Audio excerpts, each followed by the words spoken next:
Garuda construction and engineering limited ये company एक किस्म से एक अजूबा है एंड साथ ही साथ इस कंपनी के साथ कुछ प्रॉब्लम्स भी हैं एंड हम ये सब कुछ डिस्कस करेंगे बिकॉज ये कंपनी अपना आईपीओ लेकर आ रही है। जानते हैं इस कंपनी के बारे में एंड इसके आने वाले आईपीओ के बारे में। कहीं मत जाइए, चैनल को सब्सक्राइब कर लीजिए। सबसे पहले जानते हैं इस कंपनी के बारे में। Garuda construction and engineering limited basically ये कंपनी एक महाराष्ट्र बेस्ड कंपनी है। 2010 से इस बिजनेस में है एंड ये कंपनी कंस्ट्रक्शन सेक्टर में ऑपरेट करती है।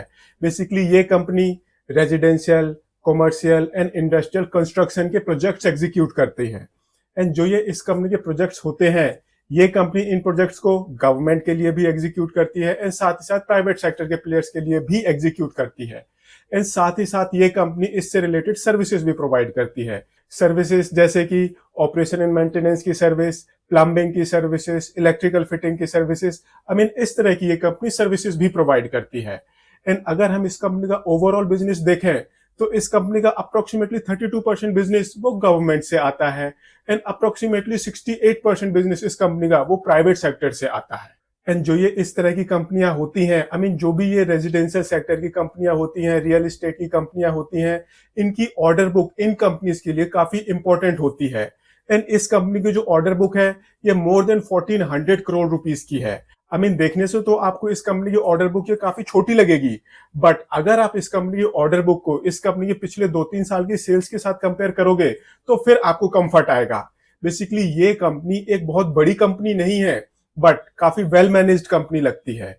कैसे, देखते हैं इस कंपनी के फाइनेंशियल्स। बट उससे पहले दैट जो ये कंपनी अपना आईपीओ लेकर आ रही है, ये कंपनी अपना आईपीओ 883.9 करोड़ रुपीस की वैल्यूएशन पर लेकर आ रही है। सो अब हम इस कंपनी के फाइनेंशियल्स देखते हैं। जो ये इस कंपनी के फाइनेंशियल्स हैं वो इस कंपनी के बारे में क्या बताते हैं। तो शुरू करते हैं एसेट बेस से।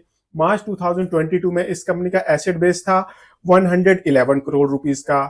अगले साल ये 176 करोड़ रुपीस को क्रॉस कर गया है एंड मार्च 2024 में इस कंपनी का टोटल एसेट बेस ये 228 करोड़ रुपीस को क्रॉस कर गया है। तो बेसिकली जो ये एसेट बेस है, यहाँ पर एक अच्छा ग्रोथ देखने को मिल रहा है। बट अगर हम इस कंपनी की रेवेन्यू देखते हैं तो ये एक थोड़ी सी डिसअपॉइंटिंग पिक्चर प्रेजेंट करता है बिकॉज रिसेंट में इस कंपनी की रेवेन्यू वो थोड़ी सी डिक्लाइन हुई है। मार्च 2022 में इस कंपनी की रेवेन्यू थी 77 करोड़ रुपीस की। अगले साल जबरदस्त ग्रोथ देखने को मिला है एंड ये 161 करोड़ रुपीस को क्रॉस कर गई है। बट मार्च 2024 में एक डाउनफॉल देखने को मिला है एंड इस कंपनी की रेवेन्यू ये 154 करोड़ रुपीस के आसपास है। अब कंपनी की रेवेन्यू कम हुई है तो ऑब्वियसली कंपनी का प्रॉफिट भी कम हुआ होगा। सो अगर हम इस कंपनी का प्रॉफिट देखते हैं तो मार्च 2022 में इस कंपनी ने प्रॉफिट कमाया था अप्रोक्सीमेटली 19 करोड़ रुपीस का। अगले साल इस कंपनी का प्रॉफिट बढ़कर ये 40 करोड़ रुपीस को क्रॉस कर गया है। बट मार्च 2024 में ये कम हुआ है, 36 करोड़ रुपीस के आसपास आ गया है एंड ऐसे टाइम में इस कंपनी की बुक्स में सिर्फ 15 लाख रुपीस की बोरोइंग है।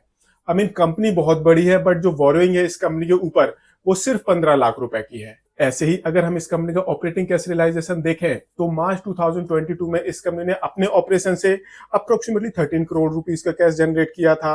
अगले साल ये बढ़कर 25 करोड़ रुपीस को क्रॉस कर गया है एंड मार्च 2024 में जो इस कंपनी का ऑपरेटिंग कैश रियलाइजेशन है ये 6 करोड़ रुपीस नेगेटिव हो गया है। सो बेसिकली ये जो कंपनी है, इस कंपनी की सेल्स रिसेंट में कम हुई है बट इस कंपनी का अगर आप डेट देखते हो तो ये सिर्फ 15 लाख रुपए है।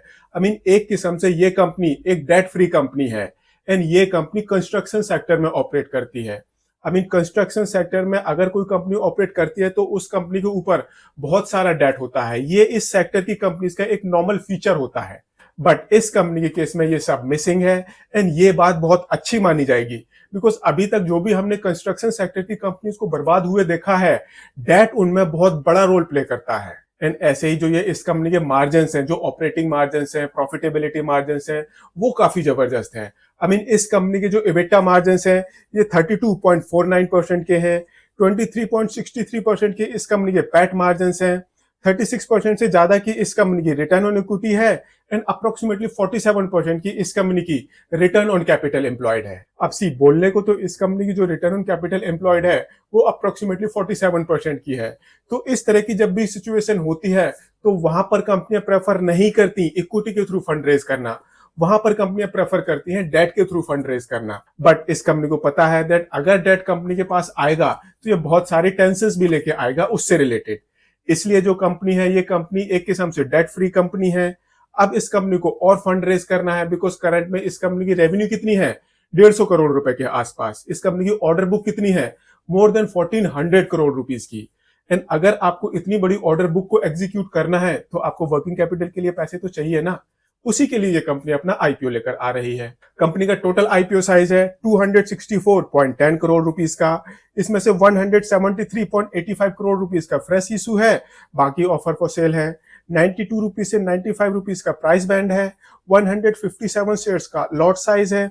इस हिसाब से जो आपकी मिनिमम इन्वेस्टमेंट होगी ये होगी 14,915 रुपीज की। 8 अक्टूबर को आईपीओ ओपन होगा, 10 अक्टूबर को आईपीओ क्लोज हो जाएगा एंड 15 अक्टूबर को इस कंपनी की लिस्टिंग होगी। एंड इस आईपीओ के थ्रू जो भी पैसे इस कंपनी के पास आएंगे उन पैसों का ये कंपनी यूज करेगी अपनी वर्किंग कैपिटल की मैनेजमेंट के लिए, जिससे ये कंपनी अपनी जो ऑर्डर बुक है उसको इजिली एग्जीक्यूट कर सके डेट को बढ़ाए बगैर।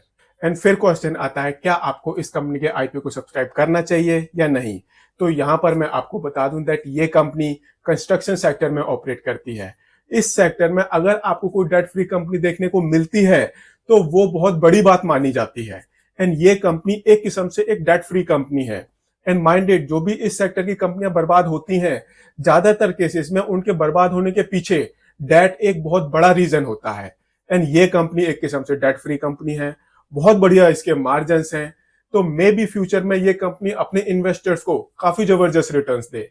हालांकि अगर आपकी रिटर्न ऑन कैपिटल एम्प्लॉयड वो डेट की कॉस्ट से ज्यादा है तो उस केस में आपको डेट लेना प्रेफर करना चाहिए। बट ये कंपनी डेट लेने से बच रही है, जो हम एक किस्म से अच्छी बात मानेंगे।